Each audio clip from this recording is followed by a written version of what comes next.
तो आज हम लोग बात करते हैं डुअल नेचर ऑफ मैटर की। डुअल नेचर ऑफ मैटर,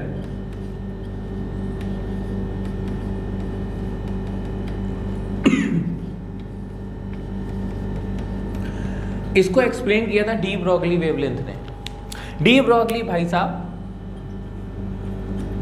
बड़े ही मस्त बंदा था ये। डी ब्रॉगली वेवलेंथ,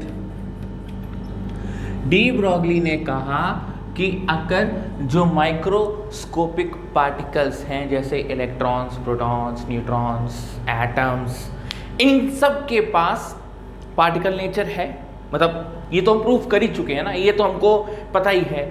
अपना जैसे फोटो इलेक्ट्रिक इफेक्ट ले लो, प्लैंक्स क्वांटम थ्योरी ले लो, उन लोगों ने पार्टिकल नेचर प्रूफ कर दिया था। इसने कहा कि नहीं यार, इन माइक्रोस्कोपिक ऑब्जेक्ट्स के पास वेव नेचर भी होता है। कैसे होता है? इसने कहा कि अगर कोई भी पार्टिकल जिसके पास मास है, किसी के पास वेलोसिटी है, तो उससे एसोसिएटेड उसके पास वेवलेंथ भी होगी, which is nothing but the de Broglie wavelength, and it has been given by the formula lambda is equal to h upon mv। इस mv को मोमेंटम कहा जाता है, यानी कि lambda is equal to h upon p भी लिखा जा सकता है। So if any microscopic object, this is applicable only for the microscopic objects.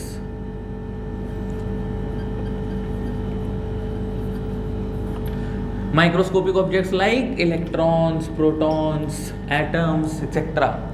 क्योंकि देखो मास जितना छोटा होगा तभी तो आपको लैम्डा दिखाई देगा। अब अगर हम कहें कि यार मेरे पास मास है, मेरे पास वेलोसिटी है और मैं ऐसे चल रहा हूँ, तो मेरे से एसोसिएटेड मेरी कोई एक वेवलेंथ होगी जिसको हम डी ब्रॉगली वेवलेंथ कहेंगे, तो ये कहना थोड़ा गलत होगा। अगर हम कहें कि एरोप्लेन की कोई डी ब्रॉगली वेवलेंथ होगी तो गलत होगा, कार की कोई डी ब्रॉगली वेवलेंथ होगी तो गलत होगा। क्यों? क्योंकि इन सब चीज़ों का मास बहुत ज़्यादा है। अगर मास बहुत ज़्यादा होगा तो लैम्डा बहुत ही छोटा आएगा, और लैम्डा बहुत छोटा होगा तो वो बिल्कुल ना के बराबर होगा। आप खुद सोचिए, मास ऑफ इलेक्ट्रॉन होता है 9.1 इंटू 10⁻³ kg। तो मतलब इसको तुम क्या लिखोगे डिनोमिनेटर में? 0.000000000 करके कुछ आएगा, तब जाके थोड़ी सी वैल्यू आएगी लैम्डा की, तब जाकर। तो भैया कैसे ऐसे पॉसिबल है कि हम अपना यहाँ मास 80 kg रख दें तो क्या लैम्डा आएगा? बिल्कुल ना आएगा। तो this de Broglie wavelength is applicable only for the microscopic objects dear, ये बात ध्यान रखना। अच्छा, ये आई कैसे बात? आइंस्टीन इक्वेशन आप सब जानते ही होंगे। आइंस्टीन ने एक मास एनर्जी का रिलेशनशिप दिया था। क्या था वो?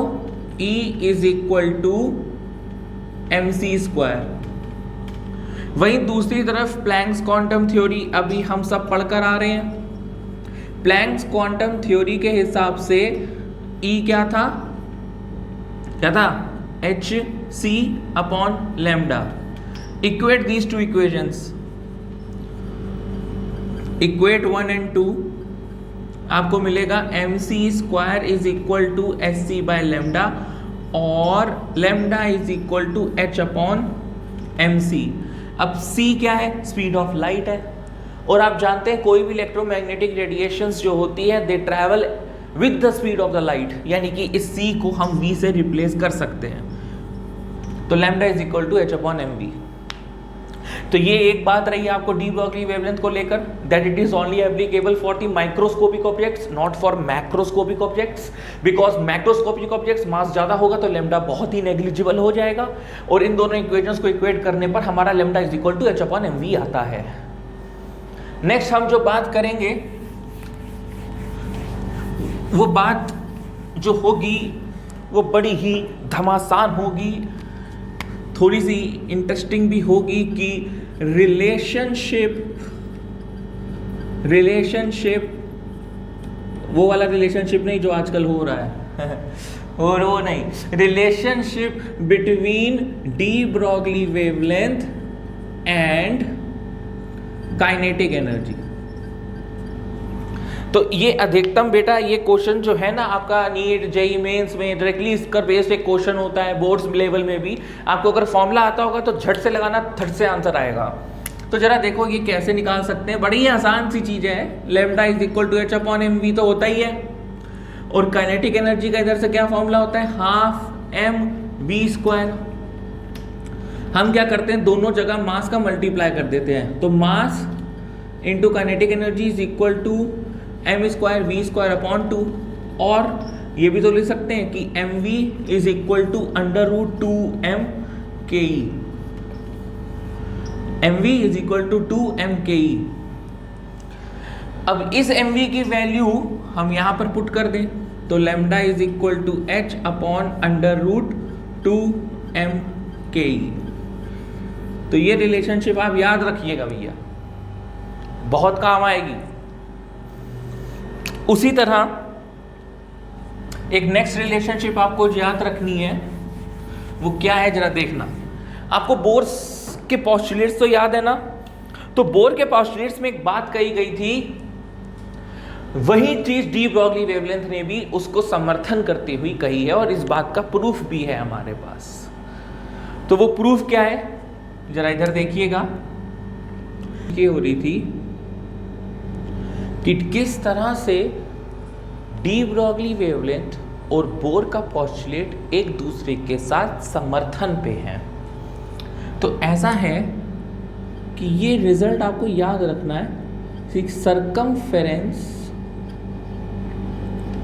Of Bohr orbit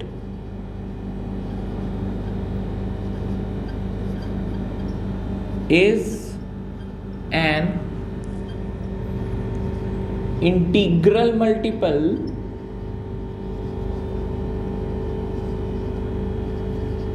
of de Broglie wavelength।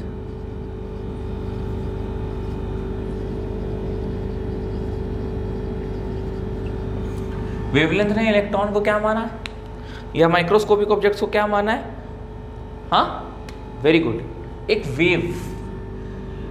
और आपकी जो बोर का पोस्टुलेट है वो ये कहता है कि इलेक्ट्रॉन जो है मूव करता है लेकिन अपने फिक्स्ड ऑर्बिट्स में।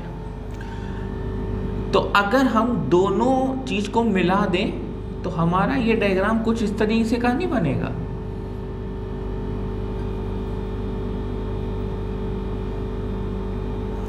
इस डायग्राम को देख के घबराओ नहीं, थोड़ा टेढ़ा मेढ़ा डायग्राम है। ये डायग्राम आपको बुक्स में भी दिखेगा।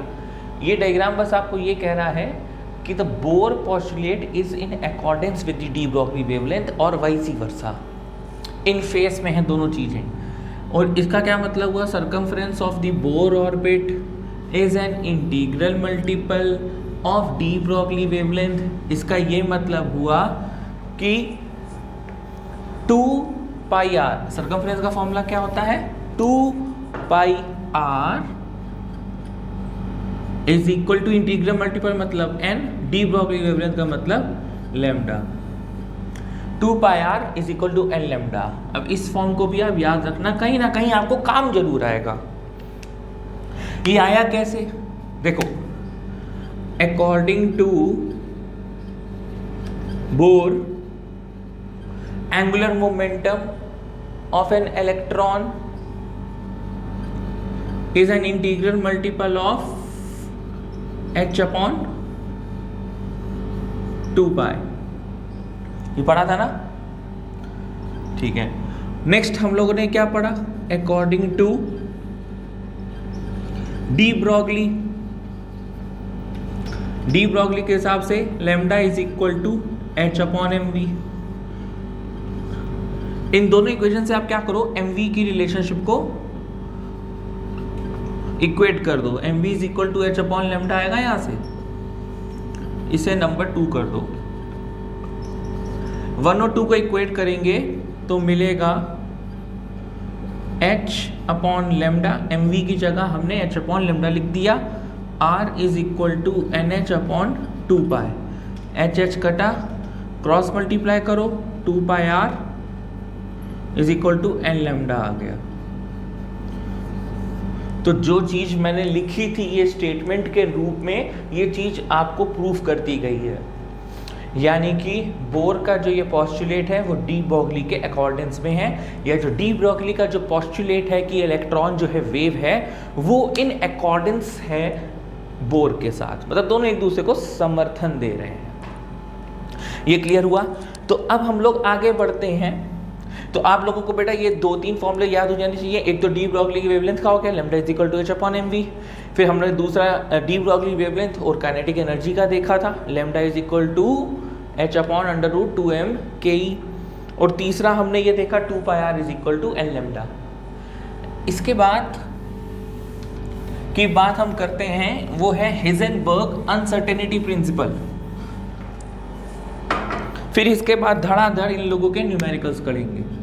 धड़ाधड़ आवाज नहीं आएगी लेकिन न्यूमेरिकल जरूर करेंगे। तो हाइजेनबर्ग्स अनसर्टेनिटी प्रिंसिपल। देखो अनसर्टेनिटी का क्या मतलब है? अनसर्टेनिटी का मतलब है I am not sure, I am not certain, I am not precise, I am not accurate about particular thing. तो वो अबाउट पर्टिकुलर थिंग हाइजेनबर्ग के हिसाब से क्या थी? उसने ये कहा कि कोई भी मूविंग ऑब्जेक्ट है, जैसे इलेक्ट्रॉन जो है न्यूक्लियस के आसपास ऐसे रिवॉल्व कर रहा है, तो आप इलेक्ट्रॉन की मोमेंटम और इलेक्ट्रॉन की पोजीशन साइमल्टेनियसली एक्यूरेट या विद 100% प्रिसिशन नहीं निकाल सकते, या पॉसिबल ही नहीं है निकालना, ऐसा उसने कहा। देखो मैं आपको खुद भी बताता हूँ, अगर आप छत पे खड़े हो और अगर आप एरोप्लेन देखते हो और वो सामने एरोप्लेन जा रहा है तो आप तुरंत नीचे जाते हो, कहते हो भैया भैया आओ ऊपर आओ ऊपर आओ, एरोप्लेन दिखाएं। जैसे भैया आपके साथ आप ऊपर आते हो, आप कहते हो वो देखो वो एरोप्लेन आए, ये क्या एरोप्लेन तो वहीं पे था, अब कहाँ चला गया? बट ऑब्वियस की बात है ना, एरोप्लेन वहाँ रुका थोड़ी ना रहेगा उस पोजीशन पे, वो तो कहीं घूम कर किधर उधर चला गया होगा। फिर कहोगे नहीं नहीं भैया वो देखो वो रहा एरोप्लेन, यही तो कहोगे। यानी कि तुम पोजीशन माइंड पे फिक्स करके गए थे कि वो वहाँ पर है, लेकिन तुम उसका मोमेंटम या तुम उसकी वेलोसिटी नहीं फिक्स कर पाए थे। वो तो कंटिन्यूअस मूव कर रहा है ना, लेकिन अगर तुम उसकी कंटिन्यूअस मोमेंटम को या वेलोसिटी को फिक्स करोगे तो तुम उसकी पोजीशन नहीं फिक्स कर पाओगे। मतलब कहोगे कभी यहाँ है, फिर कहोगे कभी यहाँ है, फिर कहोगे कभी यहाँ है, तो तुम उसकी पोजीशन कहाँ फिक्स कर पा रहे हो? तो यही चीज़ इलेक्ट्रॉन के साथ है कि जो न्यूक्लियस इलेक्ट्रॉन के चारों तरफ घूम रहा है, रिवॉल्व कर रहा है, आप उसका या तो मोमेंटम निकाल सकते हैं एक समय पर, या फिर आप उसकी पोजीशन निकाल सकते हैं। So it is impossible to locate the exact position और the exact momentum of the electron revolving around the nucleus or any other microscopic object which is revolving or moving across any other charged particle that simultaneously उसकी position निकालना या momentum निकालना नामुमकिन है। तो इसका statement क्या लिखेंगे? It is impossible to locate to, या it is impossible to locate कह लो, या it is not possible to find the exact position or the momentum of any microscopic object simultaneously। तो मैथमेटिकल अगर इसका हम एक्सप्रेशन लिखें तो मैथमेटिकली उसका एक्सप्रेशन जो है वो ये है कि delta x into delta p is greater than equal to H upon 4 pi. इसकी डेरिवेशन है, कहाँ से आई इससे आपका कोई लेना देना नहीं है, इट्स बियॉन्ड अवर स्कोप। ये जब हम क्वांटम मैकेनिक्स कहीं अपने लेटर स्टेज में पढ़ेंगे तो वहाँ पर आप सीख लीजिएगा, लेकिन फिलहाल ना इसकी कोई डेरिवेशन है ना कुछ है। ये मैथमेटिकल एक्सप्रेशन है, कहाँ से आया? हाइजेनबर्ग के अनसर्टेनिटी प्रिंसिपल से आया। इसको आप इस तरह से भी रीड आउट कर सकते हैं कि डेल्टा एक्स का मतलब होता है uncertainty in position, uncertainty in position, और डेल्टा पी है uncertainty in momentum is greater than equal to h upon 4 pi. So the product of uncertainty in position and the uncertainty in momentum should be greater than or equal to h upon 4 pi is also the Heisenberg uncertainty principle in another way। ठीक है, अब P का मतलब क्या होता है? Mass into velocity. तो delta P का मतलब क्या होगा? मास तो चेंज नहीं हो सकता ना, लेकिन वेलोसिटी चेंज होती है। तो delta p is equal to m delta v होता है। तो उसके हिसाब से ये रिलेशनशिप ऐसे भी तो आ सकती है कि delta x delta v is greater than equal to H upon 4 pi m, यानी कि फिर से अनसर्टेनिटी इन पोजीशन और अनसर्टेनिटी इन वेलोसिटी का जो प्रोडक्ट है वो ग्रेटर देन इक्वल टू होना चाहिए h अपॉन 4 पाई एम के। फिर से जिस तरह से डी ब्रॉगली वेवलेंथ सिर्फ और सिर्फ माइक्रोस्कोपिक ऑब्जेक्ट्स के लिए लागू होता है, उसी तरह हेजनबर्ग अनसर्टेनिटी प्रिंसिपल भी सिर्फ और सिर्फ माइक्रोस्कोपिक ऑब्जेक्ट्स के लिए ही लागू होगा। उसके पीछे फिर से यही रीजन है कि जो मास है वो इन्वर्सली प्रोपोर्शनल है इन दोनों के। तो जो डिनोमिनेटर में मास है वो जितना छोटा होगा तभी जाकर आपको इसकी कुछ वैल्यू मिलेगी। तो जैसे जैसे D Broglie wavelength macroscopic objects के लिए लागू नहीं होता, वैसे हिजेनबर्ग अनसर्टेनिटी प्रिंसिपल भी मैक्रोस्कोपिक ऑब्जेक्ट्स के लिए लागू नहीं होगा। हिजेनबर्ग अनसर्टेनिटी प्रिंसिपल एक आपको बहुत इंपॉर्टेंट चीज समझाता है। अगर आप ये नोट कर चुके हैं तो मैं हटा देता हूं, हटा दूं।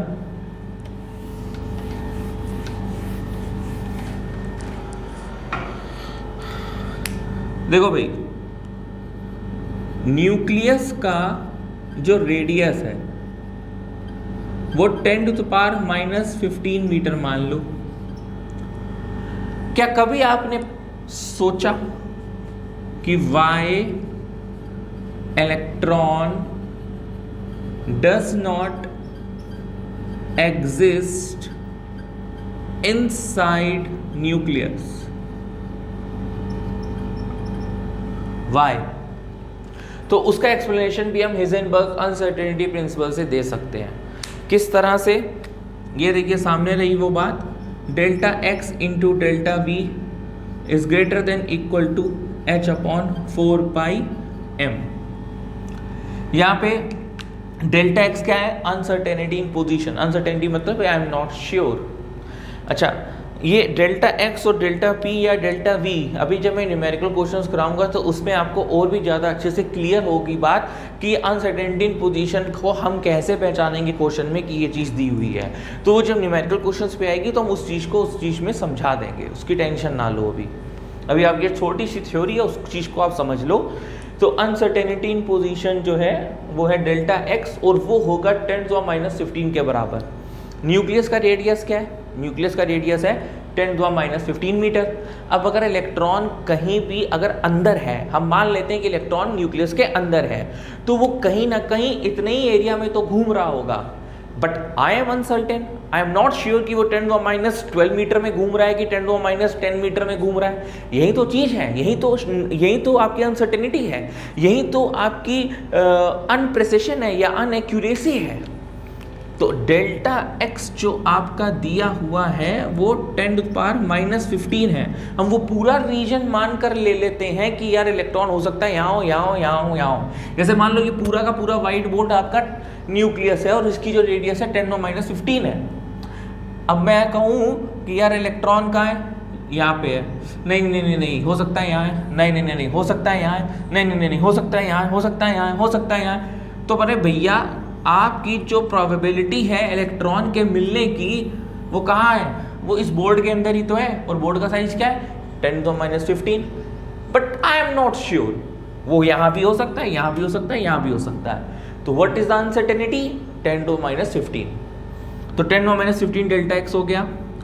वेलोसिटी ये निकाल लेते हैं, ये 6.626 इंटू 10⁻34, 4 इंटू 3.14 इंटू मास किसका रखेंगे? इलेक्ट्रॉन का इस केस में। तो यहां पर जो आप डेल्टा वी की जो वैल्यू निकालोगे वो आएगी स्पीड ऑफ लाइट से ज़्यादा, जो कि बिल्कुल भी पॉसिबल नहीं है। कोई भी चीज़ अगर स्पीड ऑफ लाइट से ज़्यादा आ रही है तो क्या कोई पॉसिबल है? क्या पॉसिबल ही नहीं है। यानी कि इलेक्ट्रॉन न्यूक्लियस के अंदर एग्जिस्ट नहीं करता।